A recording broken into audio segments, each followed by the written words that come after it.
Ya se están sumando, ya estamos unos cuantes.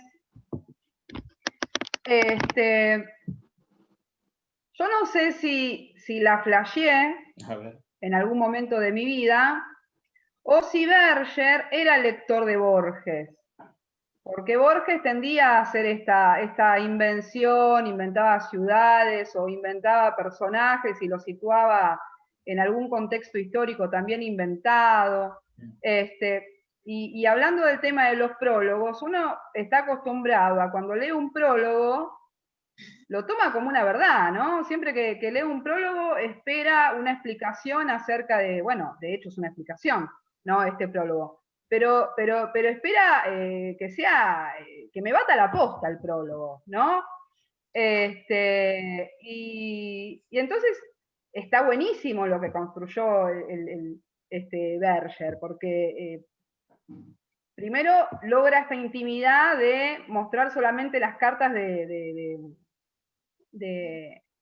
Aida, que se encuentran, digamos, en la celda de Javier, con anotaciones al reverso de alguna de las cartas de parte de Javier también.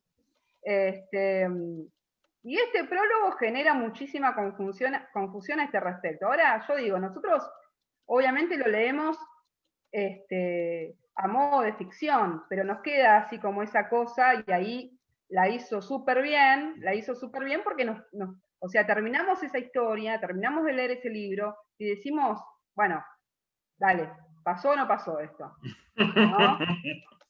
Porque la disfrutamos lo mismo, pero como somos obsesivos en ese sentido, ¿no? Decir, bueno, a ver, dale. O sea, la escribiste vos, o sea, es lógico que lo escribió él, porque bueno, uno ya es un lector hábil, suponete, ¿no? Y dice, sí, no, claro, lo leyó, o sea, lo hizo él. Pero un lector inexperto, suponete, que le cae en manos este libro, se le vuela la cabeza, pobre cristiano, o no, cristiano, ateo. Igual va a disfrutar, igual va a disfrutar. Sí, igual yo pondría en duda la categoría lector inexperto, pero bueno, esa es otra charla, esa es otra charla. Pero está bueno lo que, dijiste un montón de cosas.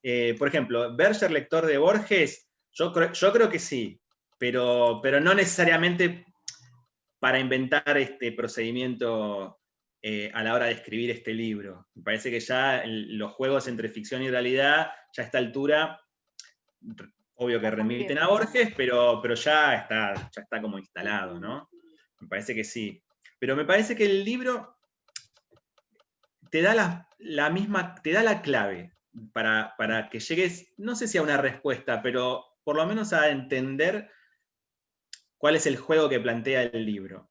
De la misma manera que Yourcenar al principio de su libro plantea ciertas reglas del juego y dice, esto va a ser largo, con lo cual ya está diciendo, no busques un verosímil porque esto es una novela, y de la misma manera que Yourcenar al principio dice, bueno, o en algún momento dice, voy a escribir en voz baja, con lo cual está apostando a que su escritura construye una modulación muy particular.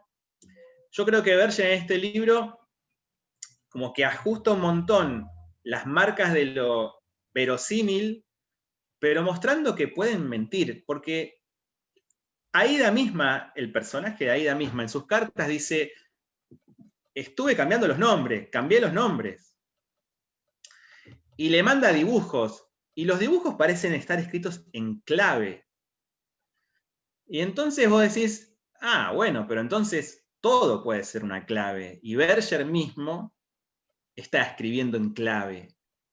O sea que no voy a buscar la verdad verdadera de este libro, sino que voy a buscar la verdad literaria de este libro.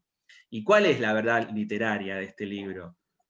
Así como en Yourcenar me parece evidente que ella plantea que escribir ficción siempre es escribirle a un otro, en este libro, el de Berger, que es una colección de cartas simplemente, aparecen a veces en el reverso de las cartas, anotaciones de él que nunca mandó, son escrituras de Javier, pero que no son cartas. De la misma manera, digo, podemos pensar que para Berger escribir ficción es abrirse un juego de sustituciones, donde la realidad no es simplemente representada o imitada, sino que los elementos de la realidad aparecen evocados en la ficción a través de un juego de sustituciones. A un nombre le corresponde otro nombre, a un objeto le corresponde otro objeto. Entonces en la dedicatoria también, quizás sea real, pero no sea Aída y Javier el referente, sino otros, que por ahí nosotros no sabemos quién. Pero uno puede entender. También destaco que en una de las cartas ella le cuenta, dice, bueno, vamos a inventarnos o no el día que nos conocimos. Y ahí empieza a relatar el momento que se conocen, pero bueno, tampoco sabemos si se conocieron realmente así. Y lo más probable es que no, ¿no? La otra ambigüedad del texto, claro, es que esos dibujos que ella le manda y que son muy, muy sensuales, apuestan mucho a lo sensorial del texto, a partir de las manos y de las cosas que ella le manda. La ambigüedad del final tiene que ver con ¿se escapó o no se escapó de la cárcel? O sea, esos dibujos no eran en clave como para establecer una fuga de la cárcel. Y entonces llegás al final con, me estuvo todo el tiempo hablando de amor y en realidad era un texto clandestino de alguien que se quiere escapar de la cárcel, en definitiva, ¿no? Aunque, bueno, uno después lee las historias, son muy Berger. Lees las historias... Yo quiero creer que eran historias de amor. Pero podríamos, justamente, de la misma manera que hablamos del lector fantasma, uno podría ahí ya decir que el escritor era fantasma y no existe ninguna Aída, sino que era un cómplice que estaba afuera, que le mandaba las cartas. Pero bueno, eso es parte ya de la especulación. Veamos el libro en tanto libro y veamos qué hace Berger también, ¿no? Sí, como cartas de amor funcionan, tienen su verosímil, tienen su potencia, ¿no? Tienen su poética. También, yo cuando trabajamos este libro en el Rojas, yo siempre lo vendo diciendo, ustedes lean este libro, si leyendo este libro en algún momento no lloran, no son seres humanos, digamos, no son seres humanos, o sea, no, olvídense, dejen todo. O sea, si leen... el libro, aprovecho que lo tengo y lo muestro, a ver si se ve ahí. Ahí está, más o menos, sí. De hecho, para vos, Ulises, acá dice, de A para X, una historia... pensé que iba a decir una historia de amor. Habla el pedo, digamos. No, pero justamente una historia de amor, pensabas que decías vos, y está bien, puede ser. Lo que pasa es que en este libro en particular, no es siempre así Berger, ¿eh? Ahora hago una presentación, ahora hago un recorrido un poquito de Berger, les vendo otros libros. En este libro en particular, me parece que el juego literario tiene que ver con declarar que estoy cambiando los nombres, estoy abriendo un pacto en el que una cosa se llama de esta manera, pero puede ser otra.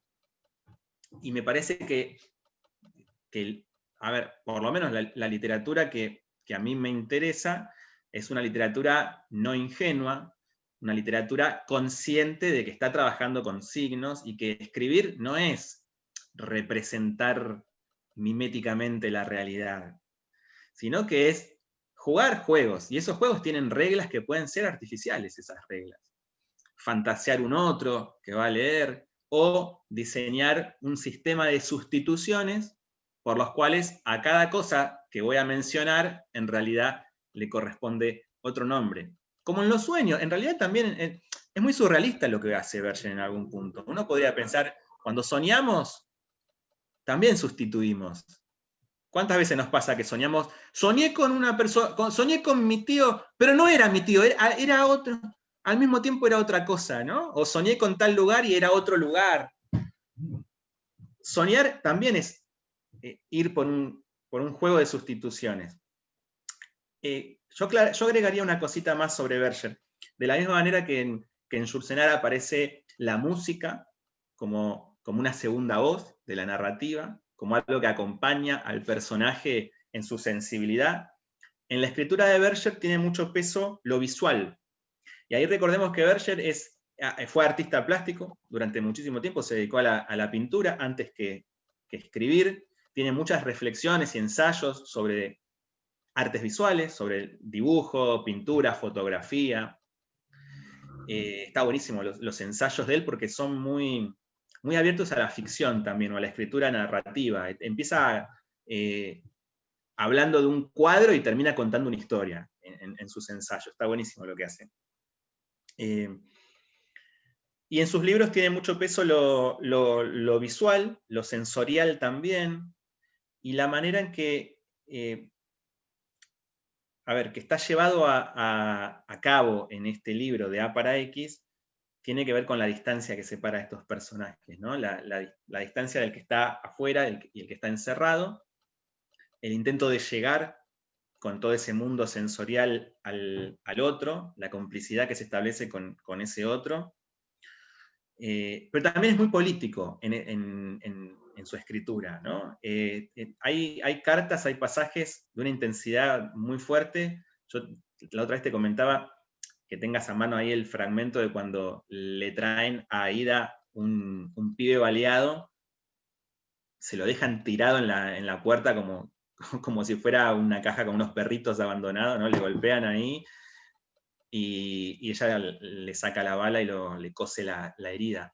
Ese pasaje está buenísimo, muy, ¿Que lo muy lea? intenso. ¿Querés leerlo? Dale, porque así hacemos algo concreto y no solo hablar o pensar de literatura. Bueno, vos ya le diste la introducción, que es el pibe, es muy jovencito, violó, digamos, el toque de queda, tiene unos 13 o 14 años, esto es lo que ella comenta en la carta, que después obviamente no envía, ella es farmacéutica, lo lleva a la farmacia, y a los que traen al pibe le dicen, miren, si ven la farmacia que está prendida, está todo bien.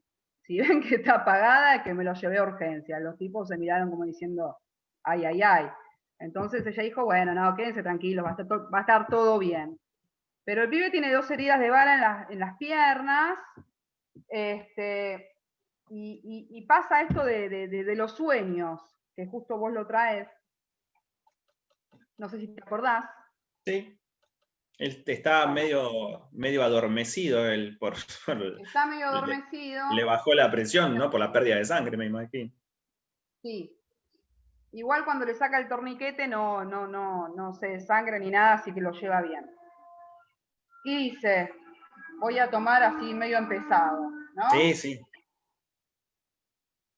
Dice, ¿sabés una cosa?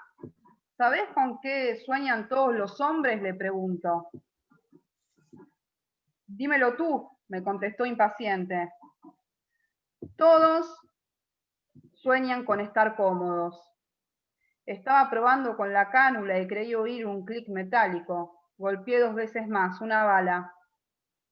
¿Y las mujeres con qué? De pronto apretó los labios. Vamos a esperar un momento. ¿Con qué sueñan las mujeres entonces? Preguntó al fin. Con que los lugares dejen de estar separados. Pero los lugares tienen que estar separados. Para eso están los kilómetros. La tranquila lógica de su respuesta me recordó tanto a ti que tuve que morderme el labio. No mires ahora, le susurro, cierra los ojos. Con los ojos cerrados tengo miedo, veo sus ucis apuntándome. Entonces no me mires a las manos, mírame a la cara. Tenés un lunar, dijo. Del fondo de la herida extraje, con el forcet, una bala verduzca, como una muela picada. Raf apenas parpadeó. Luego le eché betadine hasta que la herida se desbordó como un volcán. Ralph apretó el puño derecho, nada más. Agarré la bala con las pinzas y se la enseñé. Era una bala de 30 milímetros de un subfusil Uzi. Entonces se echó a llorar. Puse mi cabeza al lado de la suya y unos minutos después se quedó dormido. Le cierro las heridas con hilo y una agujita curva. Después de unir cada puntada a las 2 riberas del río, rodeo con el hilo las pinzas que sujetan la aguja y hago un nudo. Continúo haciendo nudos. La carne quiere quedar unida a la carne. Le pongo 2 apósitos y le meto una almohada debajo de la cabeza. Meso la camilla como si fuera un barco surcando las olas. Eran las 2:30 de la madrugada. Estábamos solos, aguardábamos. Todo estaba en silencio. Esperaba que tú estuvieras dormido. Carta no enviada. Sí, genial. Bueno, ese texto... Cabe destacar, perdón que te interrumpa, que cuando él empieza a soñar, dice, ¿sabes qué estoy soñando? Que yo estoy tirado en una lancha, esta es la parte que no está, ¿no? Que no leí. Que estoy tirado en una lancha motora y que vos sos la que la maneja, ¿no? Bueno, seguimos. Justo eso te iba a decir, aclarar la imagen que venía inmediatamente antes, donde el pibe le dice, estoy soñando que me llevas en una barca. Y por eso Aida le dice, ustedes los hombres sueñan siempre con estar cómodos.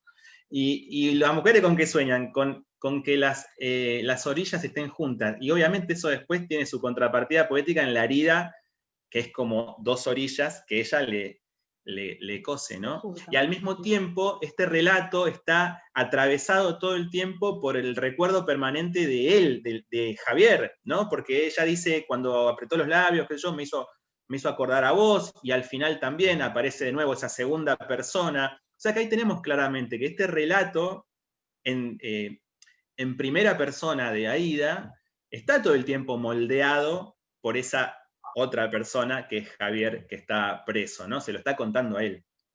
Y eso está interviniendo en el sentido. El sentido es una construcción para el otro, no es simplemente escribo lo que se me dé la gana, ¿no? Eso es lo que me parece que, digo, podemos empezar a pensar concepciones de escritura o concepciones de literatura. ¿Cómo construye el sentido un relato? No es simplemente una cuestión de expresión, de decir, escribo para mí, escribo lo que se me ocurre, escribo sin pensar en ningún código. Me parece que hay literaturas, a mí me suenan más interesantes, cuando ponen en escena algunos pactos o algunas, qué sé yo, complejidades, y que al mismo tiempo son una toma de posición no solo estética, sino ética. La idea de pensar que el lenguaje es algo abierto al otro no es simplemente un juego literario, es una manera de entender una relación social. Me dejo atravesar por el otro. No voy a escribir yo desde un monologuismo. Voy a escribir para un otro, abriéndome y dejándome vulnerar por lo que el otro es para mí. Y hay literaturas que ponen en escena esto. Por eso el texto de Berger tiene esos anclajes estratégicos donde aparece para Aida la imagen del otro. Ahí estaba comentando Flor en el chat la otra escena en donde un grupo de mujeres se enfrentan a los tanques.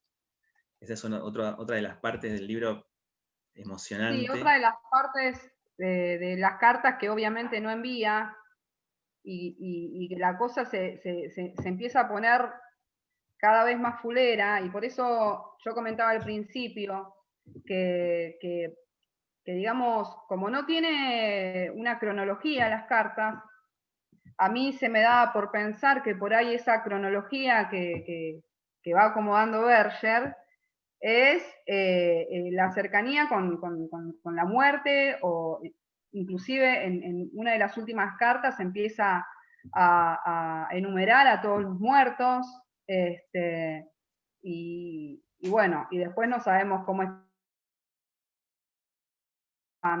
Pero volviendo al tema de las manos, yo ni de casualidad se me ocurrió que podría llegar a ser un código. Yo lo vi más bien como la zona erógena, digamos, la zona erógena de Aida, o las dos, por supuesto. Y ya que leímos este capítulo, fíjate que ella le dice a Raf, no me mires las manos, ¿no? Más allá que es para que no se cague encima el pibe del miedo, ¿no? Es es también decir, bueno, estas manos son de Javier, ¿no? De Javier. Está bien. Bueno, nada, qué sé yo. Son diferentes lecturas. No sé si alguien más en la sala habrá leído de A para X. De A1. Hola. Ahí dijo alguien. Ahí está. ¿Quién habló? Jessica Ortiz. Estoy como José ahí. ¿Qué tal? Bueno, sí, yo tuve la experiencia de haber leído de A para X. Y bueno, ahí hacía un comentario con respecto a todas las referencias que se hacen con respecto a la escritura, y uno que me gusta mucho es esa parte en la que ella lleva a reparar un banquito a un tapicero, y bueno, y quita la tela, y ella dice, ¿no? Obviamente la parte de arriba está desgastada, pero lo intenso y lo colorido estaba por debajo. Y yo digo, bueno, es una reflexión de la intimidad de las cartas, de la intimidad de una relación, de lo que puede pasar cuando nosotros gastamos una lectura, pero lo profundo queda todavía más guardado, más como velado a nosotros, a la vista de cualquiera. Y bueno, y todo lo que nosotros nos podemos llegar a imaginar con respecto a una relación. Es una, bueno, yo sí descubrí que tenía corazón, porque me gustaba mucho esta novela, que hacía mucho que no leía novelas y que volví a leer cuando cursé con vos. Y entonces, bueno, hay muchos, ¿no? Con respecto al tema de las manos, ¿no? De la unión, del lenguaje no gestual. Y me acuerdo un pasaje en el que Aída baila con una persona que es una mujer y que bailan un tango, ¿no? Que es un tango, yo decía, como un tango de la muerte, una búsqueda desesperada de acompañarse en la soledad, porque ella viene y le cuenta esa persona que llega al apartamento, que ahora no me acuerdo el nombre, cuál es el del personaje, y que le cuenta como que ella dejó caer a un compañero, a un combatiente, y que en parte de la furia Aída arremete contra ella y después terminan bailando. Es como que es tremendo, ¿no? Y cuando uno se enfrenta con, tal vez al contar una experiencia de vida, como de última nos terminamos aunando y jugando el mismo juego, ¿no? Porque primero cuando leemos, nosotros nos peleamos con el autor a veces, y zamarreamos y decimos, no lo entiendo, no me gusta, no esto, no lo otro, no le alcanzo a agarrar el juego, porque me costó mucho leer esta novela al principio. Y decía, no, qué cosa, porque yo le buscaba la vuelta por donde venía la mano, y bueno, y de última terminé bailando entrelazada con Aída y su amado. ¿No? Es toda una imagen con respecto a eso. Así que eso nada más, y me parecía interesantísima esta novela, que aparte cuando fui a dar el final, yo te decía que a mí me intrigó. Me da miedo lo que vas a decir, me da miedo. No, quédese tranquilo, soy muy respetuosa. No, con respecto a que a mí me intrigó y me interesó el hecho de cómo se las iba a ingeniar para mantener esta entrega de cartas constante, ¿no? En un mundo que se nota que es actual, y cómo lo justifica y cómo lleva adelante esa escritura, y es genial. Y bueno, nada más, eso.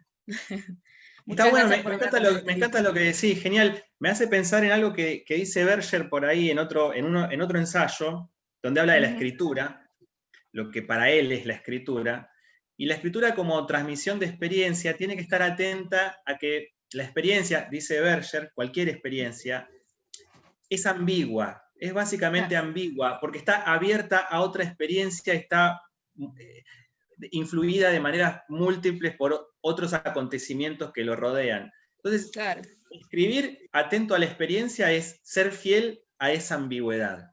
Y el pasaje que leyó Noelia, ¿no? Está lleno de ambigüedades, está lleno de acontecimientos que se influyen mutuamente y que no son blancos y grises, o blancos o negros, sino que son múltiples, ¿no? Como a vos que te pasó la experiencia de leer este libro, no lo entiendo, no qué sé yo, me gusta, bailo con el libro, y bueno, claro, escribir también es eso, y en el libro de Berger me parece que está clarísimo, en todos sus libros, porque son libros absolutamente que, además conociendo un poco la vida del autor, con un compromiso político recontra claro, ¿no? Para que se den una idea, si no lo leyeron, el tipo ha tenido conversaciones con el subcomandante Marcos, Berger se ha carteado con Evo Morales, aparecen citas de Evo Morales de A para X. Bueno, tiene un abordaje de la política internacional muy comprometida, pero sus libros no son bajada de línea o expresión de buenos deseos o qué sé yo, panfletos, digamos, ¿no? Son literatura muy grosa, en el sentido de que es muy consciente de esto, de que el oficio de escribir, el violento oficio de escribir, consiste en estar atento a estas ambigüedades de la realidad, de la experiencia. Y para poder traducir eso en escritura hay que prestarle atención, dice Berger, al espacio que hay entre las palabras, para no mentir, para no caer en convencionalismos, ¿no? Para no caer en idealizaciones de lo real. Está buenísimo lo que hace Berger. ¿Qué más? Bueno, no sé, les recomiendo que No lean sé Berger, que si está alguien más tiene ganas bárbaro. de... Ay, perdón, te No. pisé. No, son libros para hablar eternamente. Uh-huh. A mí, obviamente, me gustó mucho más, bueno, no sé si es obvio, pero bueno, me gustó mucho más Berger por la variedad, ¿no? Porque obviamente, bueno, son muchas más cartas, la otra es una carta larga, ¿no? Y bueno, no sé si alguien tiene algo más que comentar, si tienen... No, María Lazarte. a mí lo que me quedó un poco de las dos lecturas que no leí, las dos novelas, pero estamos hablando de la escritura, es esto de cómo que nos pasa a todos, creo que en la escritura es ese lugar donde metafóricamente nos podemos desnudar, que no es lo mismo, por ejemplo, cuando nos comunicamos verbalmente o hasta visualmente. Pasa mucho que, no sé, en la historia anterior no se animaba a salir del closet o a decir lo que tenía que decir, pero sí escribiendo, y creo que nos pasa constantemente en cualquier tipo de, hasta por mensaje o cuando tenemos que decir algo, no sé por qué es más fácil, a veces en la escritura, será porque hay más tiempo para, no sé, para planificar, para ver qué se va a escribir, cómo se va a escribir. A veces no sé, nos pasan las instancias de finales también. A mí me pasa que por ahí leo y llega ese momento que lo tengo, cuesta muchísimo. Ay, y me cuesta muchísimo por ahí decirlo en persona, y en la instancia de escritura no. Por ahí digo que en la escritura está esa cuestión de desnudarse, entre comillas. Después cuando ya se pega a otro tipo de cosas como lo auditivo, lo visual, que ya se complementa, como ya hablaban de la actuación y qué sé yo, es distinto. Pero la escritura de por sí sola, bueno, aparte cada uno la activa cuando lee. No es lo mismo leer solo que después sociabilizar lo que lee, y a cada uno esa escritura le activa distintas cosas, ¿no? Por ahí eso, que me parece que está bueno. Sí, son experiencias súper reconocibles, que están marcadas por la situación básica en la que, en la que uno está metido. Un poco mi intención al principio justamente fue, vuelvo un poco a lo que dije al principio, ¿no? Que por ahí los temas estos que estuvimos conversando, justamente hablando procesos de escritura, cómo somos cuando escribimos. Lo que yo quería marcar es que, a pesar de que estemos solos en una habitación escribiendo, no somos nosotros solos los que estamos escribiendo, somos otro en principio. En principio porque a veces uno se pone a escribir y de repente lo que escribe, por más que sea autobiográfico, suena como ajeno, ya el lenguaje lo toma uno, ¿no? No es que uno toma el lenguaje, ¿no? Uno se ve tomado por el lenguaje y el lenguaje empieza a escribir solo a veces. Pero... Sí, yo escribo y tiro todo lo que escribo, ¿Cómo? por ejemplo. Entonces, que yo escribo a veces y lo tiro, lo vuelvo a leer y digo no, y lo tiro porque en realidad, si fuese para mí sola, no pasa nada, porque ¿qué va a pasar? Nada. Y lo veo mal, digo, y ahí creo que es porque inconscientemente digo, esto si lo lee otro, qué vergüenza, no, chao, bueno. Claro, pero es que ocurre, a ver, no es solamente una cuestión autobiográfica o cuestión de la escritura de ficción. A mí me parece que organiza un montón la escritura si somos conscientes de ese otro para el que uno está escribiendo. Aunque uno sepa que ese otro no va a leer el texto, inclusive. Ya sea una monografía, lo que estés. Porque cuando uno. Me parece que también es interesante la idea. Es productiva la idea muy borgiana, como ya que lo nombraste, el fantasma de Borges, vamos a seguir usándolo. La idea como del que escribe como un impostor, entre comillas. Impostor en el sentido de que el que se pone en un lugar. Bueno, me pongo en el lugar de escritor. Inclusive a veces para escribir uno fantasea que uno es escritor y me pongo en el lugar como si fuera un escritor, miento, entre comillas, actúo de escritor y hago como que esto lo va a publicar la editorial tal y el prólogo me lo escribe tal, y entonces me armo toda esa escena, esa puesta en escena, pero la juego a fondo. ¿Qué pasa? ¿Qué resulta de ahí? Que aunque tenga que escribir 2 páginas o una monografía o lo que sea, organiza mucho el sentido de lo que uno está escribiendo si uno identifica quién es ese lector fantasma, fantaseado. Y esta es otra idea que en realidad también, bueno, como dije en el otro tramo de esta charla, tiene mucha productividad en los juegos de improvisación teatral, y eso me hace pensar en otra escena que saqué de otro libro y que quería mencionar para terminar brevemente ya mi aporte al Zoom de hoy, que quedan 5 minutos, ahí estoy viendo. Me gustaría cerrar, por lo menos mi parte, después si ustedes quieren hacer lo que quieran, está buenísimo. Pero ya que hablábamos de esto de actuar, hay un libro de un escritor llamado John Irving, que se llama Hasta que te encuentre. No lo terminé de leer, es un libro así como de 1000 páginas, no me enganchó tanto como El mundo según Garp, que es un libro genial de John Irving, está buenísimo ese libro. Es un escritor norteamericano del siglo XX, no me acuerdo cuándo nació, creo que está vivo, no me enteré que se hubiera muerto. No, sí, está vivo John Irving. En este libro, Hasta que te encuentre, se narra la vida de una madre y su hijo. El hijo se va a convertir en un gran actor, cuenta el narrador. Y entonces te va contando la vida de ellos dos, con muchos viajes, mucha mudanza, porque el padre de este John lo abandonó, de Jack, el niño que va a ser actor se llama Jack.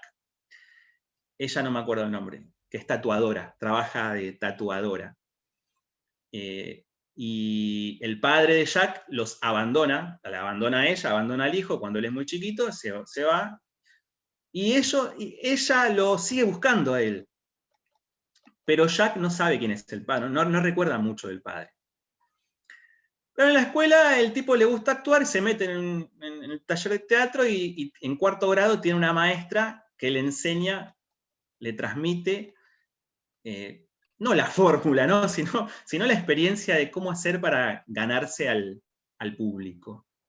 Cómo hacer para tenerlo en un puño y romperle el corazón al público haciéndole lo que uno quiera, ¿no? Lo que el actor quiera. Le enseña eso. ¿Y en qué consiste eso? Y la maestra le dice a Jack, vos tenés que actuar para el público, pero tenés que imaginarte que le estás actuando a una sola persona. El público es una pluralidad, pero vos imaginate que lo que estás haciendo ahí en escena está destinado a un solo corazón. imagínate cuál es ese corazón. Y Jack dice, claro, a mi papá, que no lo conoce, no, pero es un fantasma.